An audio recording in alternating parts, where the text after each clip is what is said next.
हमारा आज का सवाल, क्या खुदावंद यस्सु नस्ली लिहाज से एक यहूदी था? इस वीडियो के अंदर मैं बाइबली तालीमात की रोशनी में इस सवाल का जवाब दूंगा और इसके बाद कुछ मददगार तालीमी वसाइल को जानने में आपकी मदद करूंगा। लिहाजा इस वीडियो को आखिर तक देखिए। ऐसा लगता है कि खुदावंद यस्सु मसीह की नस्लियत का सवाल किसी भी तनाज़े से बालातर है।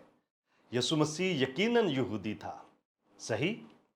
बाइबली रिकॉर्ड बताते हैं कि हाँ, खुदावंद यीशु मसीह एक यहूदी था, लेकिन ये बात कुछ लोगों के इख्तलाफात और एतराज़ात को दूर नहीं करती। अभी हमें गौर करना होगा कि बाइबल मुकद्दस इसके बारे में क्या कहती है। खुदावंद यीशु मसीह के दिनों में अगर कोई इंसान यहूदी माँ बाप से पैदा होता या बाज़ाब्ता तौर पर यहूदी मज़हब को कबूल या इख्तियार करता, तो उसे यहूदी समझा जाता था। यहूदी लोग अपने नस्ली हस्बो नसब को कदीम अबरानी लोगों के साथ जोड़ते हैं।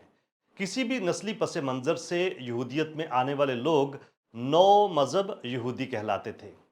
नस्ली लिहाज से खुदावंद यीशु मसीह एक यहूदी था और पहली सदी में उसने यहूदी तर्ज के मुताबिक अपनी ज़िंदगी बसर की थी।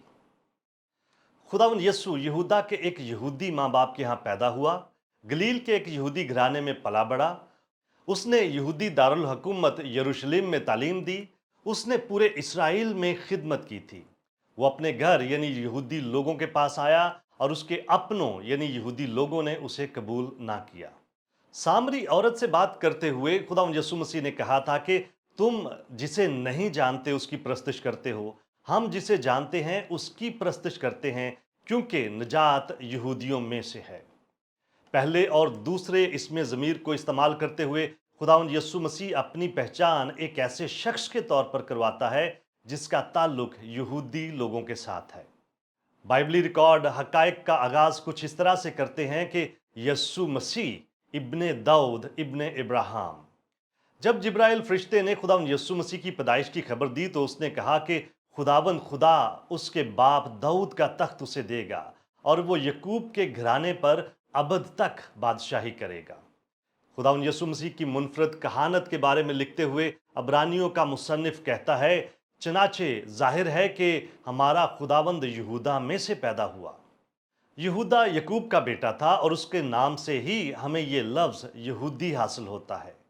लूका 3 बाब में दर्ज मरियम का नसब नामा वाज़ा करता है कि खुदावंद यीशु मसीह की माँ बराह रास्त तौर पर दाऊद की नस्ल से थी और ये बात खुदावंद यीशु मसीह को यहूदी तख्त नशीनी का कानूनी हक बख्शती और इस बात को साबित करती है कि बिलाशुबा नस्ली लिहाज से खुदावंद यीशु एक यहूदी था। बाइबली रिकॉर्ड खुदावंद यीशु मसीह के यहूदी तर्ज के मुताबिक जिंदगी गुजारने और यहूदी शरीयत की पैरवी करने को भी वाजिया करते हैं। खुदावंद यीशु मसीह की परवरिश एक यहूदी घराने में हुई थी और उसके वालिदैन उन तमाम बातों या रसूमात की अंजाम दही में सरगर्म थे जिनका शरीयत उनसे तकाजा करती थी। अपनी खिदमत के दौरान खुदावंद यीशु मसीह अक्सर इबादत खानों में और यहाँ तक कि हैकल में भी तालीम देता था।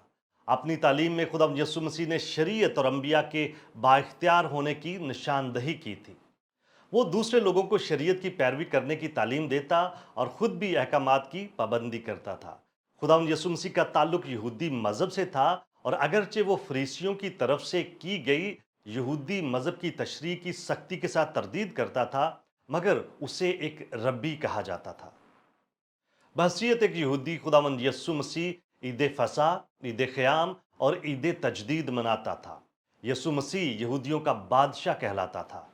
पुराने अहदनामे में जिस मसीहा के बारे में पेशनगोइयाँ की गई हैं वो एक यहूदी नजात दहिंदा था जिसे खुदा ने एक ख़ास मकसद के लिए चुना था। इस मसीहा ने इसराइल को नजात देने और फिर सयून में इसराइल पर हुक्मरानी करते हुए इसराइल में अमन, रास्तबाजी और सलामती को कायम करने के वसीला से खुदा की खिदमत करनी थी। खुदावंद यीशु ही यहूदी मसीहा और इब्ने दाऊद है जो यहूदियों की तरफ भेजा गया था और जिसने अपनी ज़मीनी खिदमत के दौरान इसराइल की खोई हुई भेड़ों पर तवज्जो मरकूज़ की थी। लेकिन अपनी मसलूबियत और जी उठने के वसीला से यस्सु ने उन तमाम लोगों के लिए भी निजात का इंतज़ाम किया था जो अपनी कौमियत और मजहबी और नस्ली पस मंज़र से कता नज़र उस पर ईमान लाएंगे। यहूदी मसीहा पूरी दुनिया के लिए निजात दहिंदा बन गया। क्या आप और बहुत कुछ जानना चाहते हैं? हमारे चैनल को सब्सक्राइब कीजिए ताकि आप हमारी दीगर वीडियोस को मिस ना कर दें और बहुत सारे सवालात के जवाबात को जानने के लिए हमारी वेबसाइट gotquestions.org को विजिट कीजिए। क्या आपके और बहुत सारे सवालात हैं? बाइबल मुकद्दस के पास आपके सभी सवालात के जवाबात हैं। शुक्रिया।